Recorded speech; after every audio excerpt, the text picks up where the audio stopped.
Assalamualaikum warahmatullahi wabarakatuh. Kita kembali lagi belajar fisika, lanjutkan video yang ketiga mengenai listrik statis. Kali ini kita akan belajar mengenai flux listrik. Flux listrik itu apa? Jadi kalau kita lihat dari gambar yang sebelah kiri atas ini, eh, penjelasannya adalah ketika ada sebuah medan listrik ya, kan disimbolkan ya.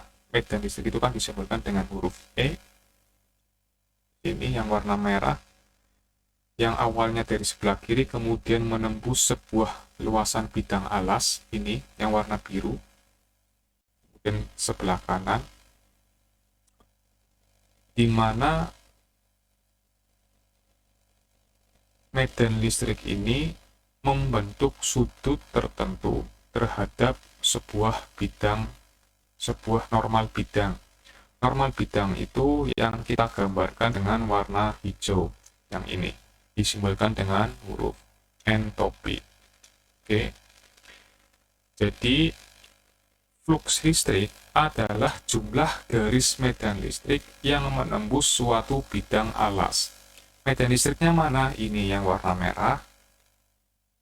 Alasnya mana? Yang warna biru.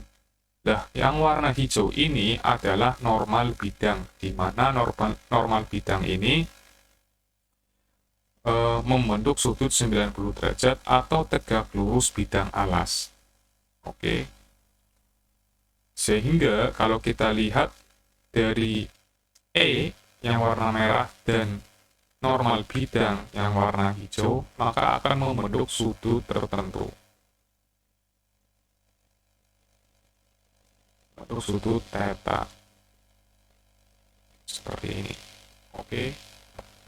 Maka secara matematis, yang namanya flux listrik itu adalah P, simbolnya adalah seperti ini, itu sama dengan besarnya medan listrik E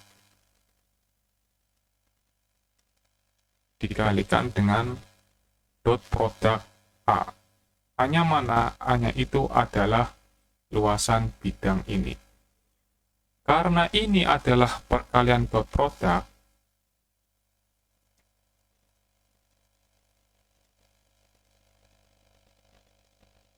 maka cara menguraikannya adalah Pi sini sama dengan E dikalikan dengan A dikali normal bidang. Oke, seperti pelajaran waktu kelas 10. Jika ada sebuah vektor yang dekat dengan sudut, maka kita kalikan dengan cos. Maka Pi ini itu sama dengan besarnya nilai E dikalikan dengan A dikalikan dengan kosinus theta. Oke. Jadi ini adalah rumusan empiris untuk flux listrik.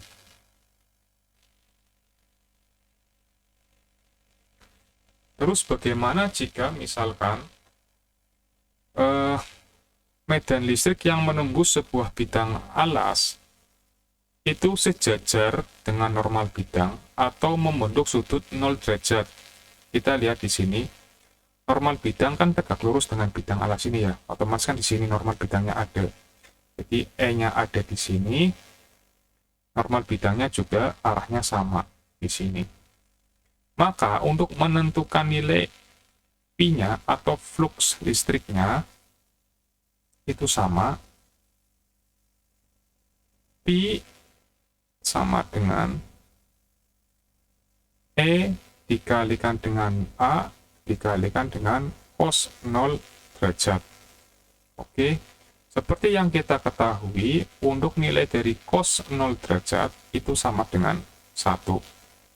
Otomatis jika E-nya itu membentuk sudut 0 derajat terhadap normal bidang, maka secara empiris untuk menentukan flux listrik itu sama dengan E dikalikan dengan A. Karena apa? Karena nilai cos 0 derajat itu adalah 1. Jadi bentuknya itu akan seperti ini. P sama dengan E kali A. Untuk keterangannya, jadi yang namanya P ini itu adalah flux listrik.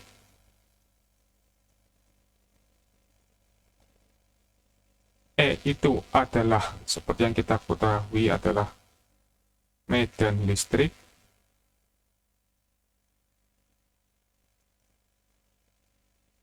Kemudian untuk yang A adalah luas bidang.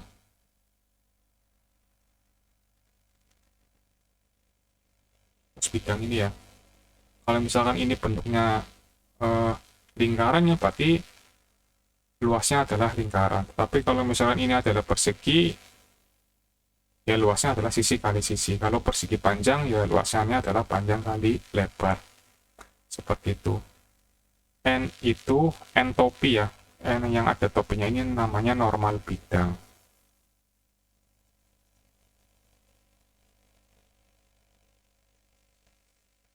Seperti itu. Terus bagaimana jika misalkan luasan bidang itu terbentuk dari atau ada muatan positif atau muatan negatif yang menyebar merata atau homogen. Kalau kita lihat di sini, ini ada sebuah luasan bidang pelat ya. Kemudian di sini ada muatan positif yang tersebar merata atau homogen. Maka yang terjadi adalah medan listriknya itu otomatis akan keluar ya. Seperti ini. Sama seperti materi medan listrik, jika muatan positif otomatis garis gaya listriknya itu keluar. Kalau yang muatan negatif, garis gaya medan listriknya itu akan masuk. Ya, ini kalau muatan positif yang secara tersebar secara merata atau homogen, otomatis medan listriknya itu akan masuk ke pelat. Ya. Ini juga sama.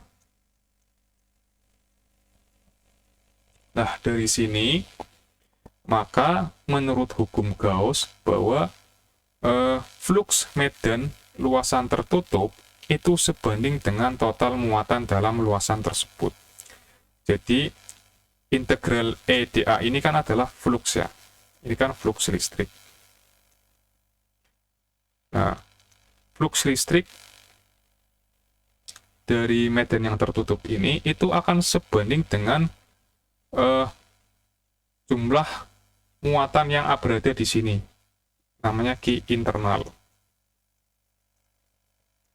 Dibagi dengan epsilon 0 atau permitivitas vakum. Jadi seperti itu. Jadi menurut hukum Gauss ya flux listrik itu sebanding dengan jumlah total muatan dalam luasan tersebut. Tolong ini diingat-ingat untuk muatan positif, jika ini platnya ada muatan positif yang tersebar merata atau homogen, maka arah medan listriknya itu keluar ya, ini ke kanan dan ke kiri. Kalau plat ini tersusun atau ada muatan atau berisi muatan negatif yang tersebar merata atau homogen, maka arah medan listriknya itu arahnya masuk. Oke, seperti itu ya. Oke, kita ambil contoh yang muatan positif yang berada dalam sebuah plat ya.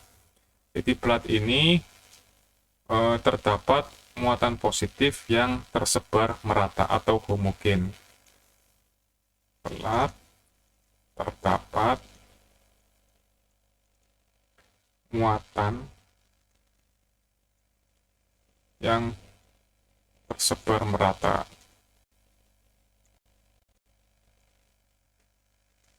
Dalam artian adalah homogen.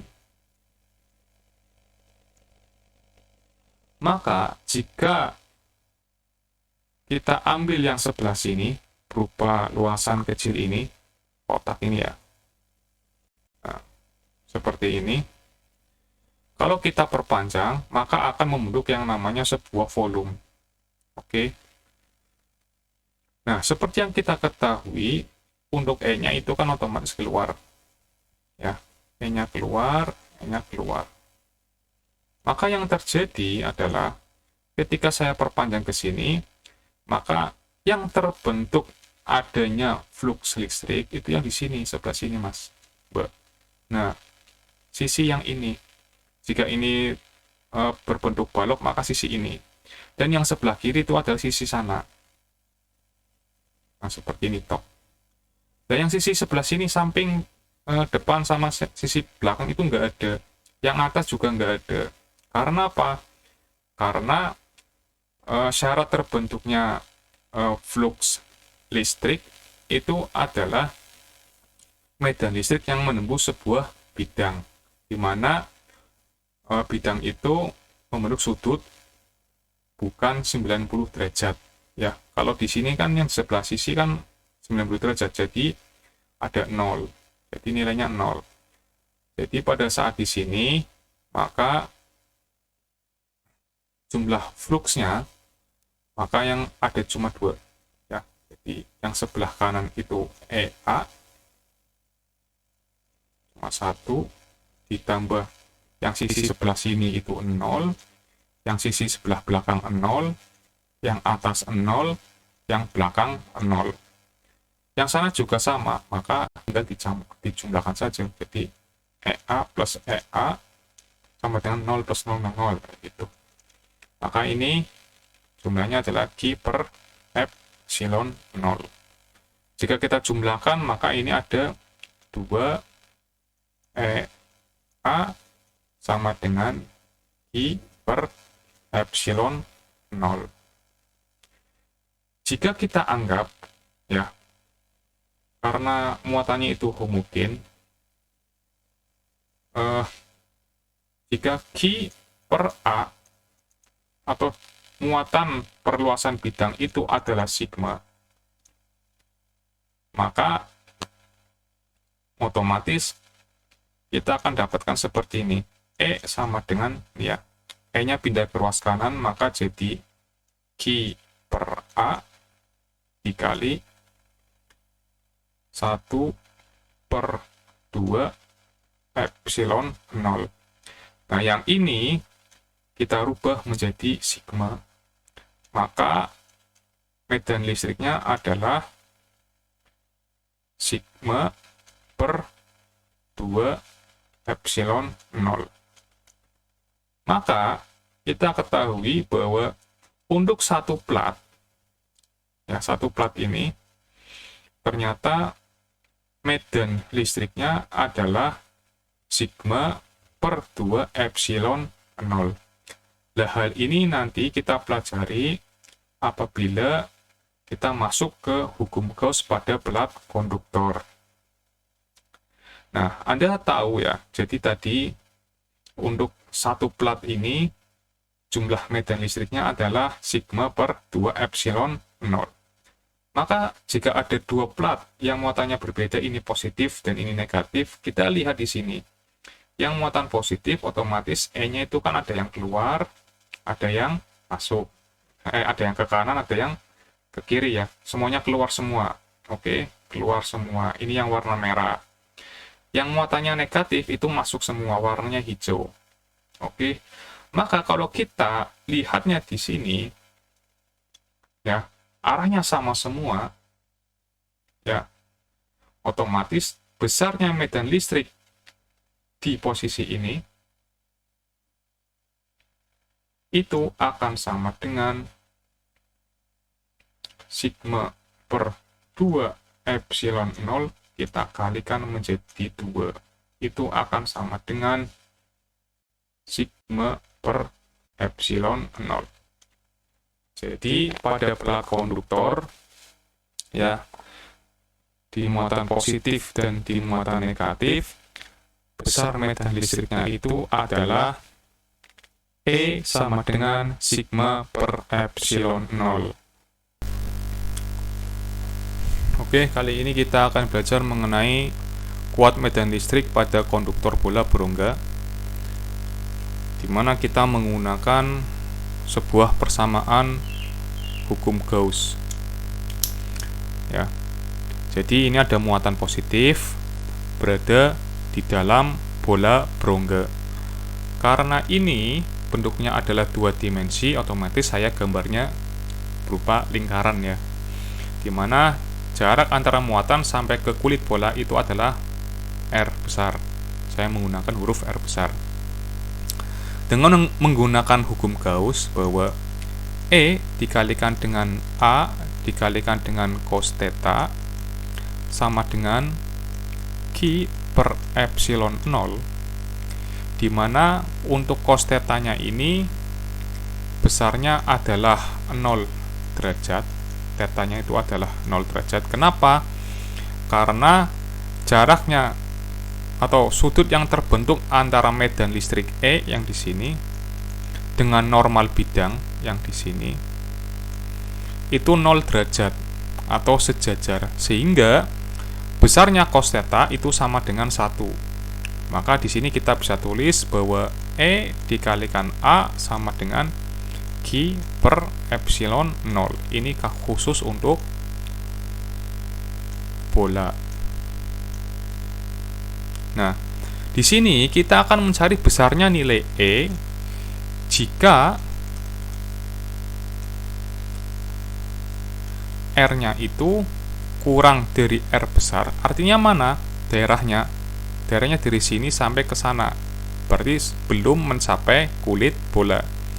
Nah, ketika E-nya di sini sampai ke sana, itu besar nilai E-nya sama dengan 0. Kenapa 0? Karena ini bola berongga. Di sini tidak ada sebuah luasan.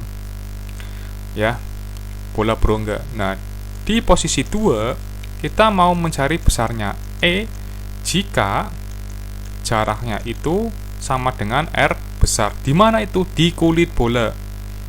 Oke, sama seperti flux gitu ya. Ada medan listrik yang menembus sebuah bidang luasan. Karena ini luasannya bola, otomatis terbentuk yang namanya flux listrik. Maka di sini dengan menggunakan sebuah persamaan hukum Gauss, E sama dengan E dikalikan A sama dengan Q per epsilon 0. Nah, A ini kita menggunakan sebuah luasan bola. Luasan bola itu berapa? Luasan bola itu adalah 4 dikalikan dengan pi dikalikan dengan R atau jari-jari kuadrat. Karena jari-jarinya di sini adalah R besar, saya menggunakan R besar. Itu sama dengan Q per epsilon 0. Oke ya. Nah, ini 4pi R kuadrat kita pindah ke ruas kanan. Yang awalnya adalah sebuah perkalian, maka di ruas kanan akan menjadi sebuah pembagian. Maka di sini E sama dengan 1 per 4 pi epsilon 0 itu kita kalikan dengan Q per R kuadrat. Kalau Anda lihat 1 per 4 pi epsilon 0 itu apa? Itu adalah sebuah konstanta yang pernah kita pelajari di video yang pertama. Maka ternyata bahwa cocok besarnya E atau medan listrik itu sama dengan 1 per 4 pi epsilon 0 dikalikan dengan Q per R kuadrat, atau E itu sama dengan K Q per R kuadrat. Coba cek di video pertama ya. Nah, untuk kondisi yang ketiga itu di mana kita mau mencari sebuah medan listrik yang berada di luar luasan bola ini. Ini kan bola ya. Ini kulit bola yang tadi jaraknya adalah R. Kita mau mencari medan listrik di luar bola yang jaraknya adalah R kecil. Kita mau mencari E jika R-nya itu ternyata lebih besar daripada jari-jari bolanya. Maka bagaimana cara menentukannya? Ya sama, kita E sama dengan mohon maaf ya. E kita kalikan dengan A sesuai dengan hukum Gauss, itu sama dengan Q per epsilon 0. Nah, A-nya kita menggunakan sebuah luasan bola, tetapi kita menggunakan jari-jari ini. Maka di sini E dikalikan dengan 4 pi R kecil kuadrat sama dengan Q per epsilon 0. Ya. Ini pindah ke ruas kanan. Maka akan menjadi E sama dengan 1 per 4 pi ini epsilon 0 dikalikan dengan Q per R kuadrat. Oke, ini juga sama, cuma yang berbeda adalah jaraknya. Oke ya, itu akan sama dengan K Q per R kuadrat. Oke, seperti itu. Kemudian untuk energi potensial listrik adalah usaha yang dilakukan gaya kolom untuk memindahkan muatan dari suatu titik ke titik lain atau dari titik yang tak hingga ke titik yang kita tuju. Misalkan di sini ada sebuah muatan. Nah, ini muatan ujinya akan berpindah dari posisi A tak hingga menuju ke titik tertentu di titik B. Maka untuk mendapatkan energi potensialnya itu sama dengan K dikalikan Q0 dikalikan Q dikalikan 1 per R2 atau 1 per RB di sini dikurangi 1 per R1 atau 1 per RA. Jadi seperti itu. Kemudian untuk mencari potensial listrik, nah potensial listrik sendiri itu merupakan perubahan energi potensial persatuan muatan ketika sebuah muatan uji dipindahkan di antara dua titik. Disimbolkan dengan V sama dengan K dikalikan dengan Q per R, di mana V itu satuannya adalah volt, ya, Q-nya itu kolom dan R adalah meter. Jadi seperti itu. Kita lanjut ke video selanjutnya. Terima kasih. Assalamualaikum warahmatullahi wabarakatuh.